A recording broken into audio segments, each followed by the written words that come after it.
ہر قسم کے روحانی جسمانی مسائل اور وظائف کے لیے پیر اقبال قریشی چینل کو سبسکرائب کریں۔ نحمدہ ونصلی ونسلم علی رسولہ الکریم، اما بعد فاعوذ باللہ من الشیطان الرجیم، بسم اللہ الرحمن الرحیم۔ ماہ رجب کا چاند دیکھ کر اگر ایک مختصر وظیفہ کر لیں تو اللہ تبارک و تعالی آپ پر پورا سال رحمتیں اور مالی فراوانی عطا فرماتا رہے گا، اور آپ کو مال کی کمی نہیں ہوگی، رزق کی کمی نہیں ہوگی۔ چونکہ رجب جو ہے حرمت والے مہینوں میں سر فہرست مہینہ ہے، اور 4 مہینوں کا ذکر اللہ نے قرآن پاک میں کیا کہ یہ حرمت والے مہینے ہیں۔ تو اس مہینے کو بہت خاصیت حاصل ہے کہ آپ صلی اللہ علیہ وسلم بھی اس کو بہت عظمت دیتے تھے، اور صحابہ کرام رضوان اللہ تعالی علیہم اجمعین بھی اس کو بہت بابرکت سمجھتے تھے،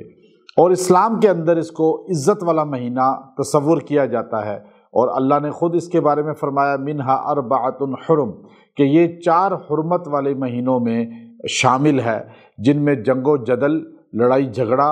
اور قتل و غارت یہ بالکل ممنوع۔ ویسے تو پورا سال ہی ممنوع ہے، لیکن ان مہینوں میں اللہ رب العزت نے جو ہے وہ عالم کفر جو تھا وہ اسلام سے پہلے بھی ان مہینوں کا تقدس کرتا تھا، اس کی لاج رکھتا تھا۔ تو یہ مہینہ جو ہے برکتیں لانے والا مہینہ ہے، رحمتیں لانے والا مہینہ ہے۔ آپ جب خبر سنیں کہ ماہ رجب کا چاند نظر آ گیا اور ماہ رجب جو ہے وہ شروع ہو رہا ہے، اور آپ نے یہ چاند دیکھا یا چاند کی خبر سنی، تو دونوں صورتوں میں آپ یہ عمل شروع کر دیں، آپ یہ عمل کریں، یہ وظیفہ کریں۔ اللہ تبارک و تعالی،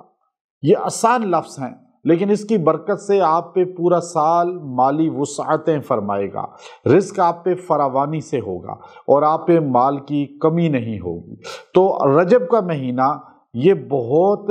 خاصیت کا حامل اس لیے بھی ہے کہ یہ رمضان کے قریب اس کے قرب کو ظاہر کرتا ہے کہ اب شعبان آ رہا ہے، پھر اس کے بعد پھر رمضان آ رہا ہے۔ تو لوگ اس لیے بہت زیادہ جو ہے رجب کے مہینے میں اسلام کی طرف،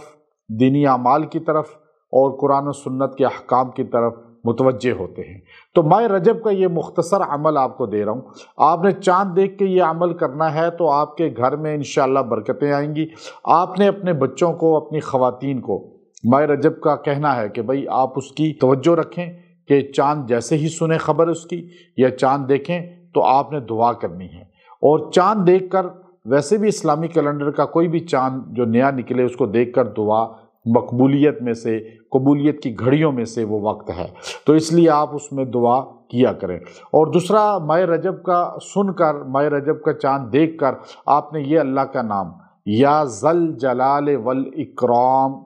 یا ذل جلال والاکرام، یہ آپ نے 1000 بار پڑھنا ہے، 1000 ٹائم پڑھیں اس کو آپ، اور پڑھ کے دعا کریں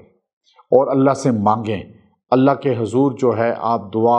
آوزاری کریں۔ انشاءاللہ اس کی برکت سے مال میں فراوانی ہوگی، رزق میں فراوانی ہوگی، مال میں وسعت ہوگی، اور آپ پہ مال کی کمی نہیں ہوگی۔ پھر آپ کا مہینہ بھی اچھا گزرے گا یہ، اور انشاءاللہ جو کام بھی شروع کریں گے اللہ تعالیٰ اس کام میں برکتیں عطا فرمائے گا، اس کام میں سہولتیں عطا فرمائے گا۔ تو یہ عمل کتنا مختصر ہے، اللہ کا نام ہے، لیکن اس میں طاقت اتنی ہے کہ نبی کریم صلی اللہ علیہ وسلم نے ایک بندے کو نماز پڑھ کے یہ دعا کرتے ہوئے دیکھا، یا ذل جلال والاکرام، یہ جملہ کہہ کر، تو آپ نے فرمایا کہ اس نے جو مانگا اس کی قبول ہوگی بات، کیونکہ اس نے اللہ کو خاص نام سے پکارا ہے۔ تو یہ اللہ کا بہت طاقتور نام ہے، مستجاب نام ہے۔ وآخر دعوانا ان الحمد للہ رب العالمین۔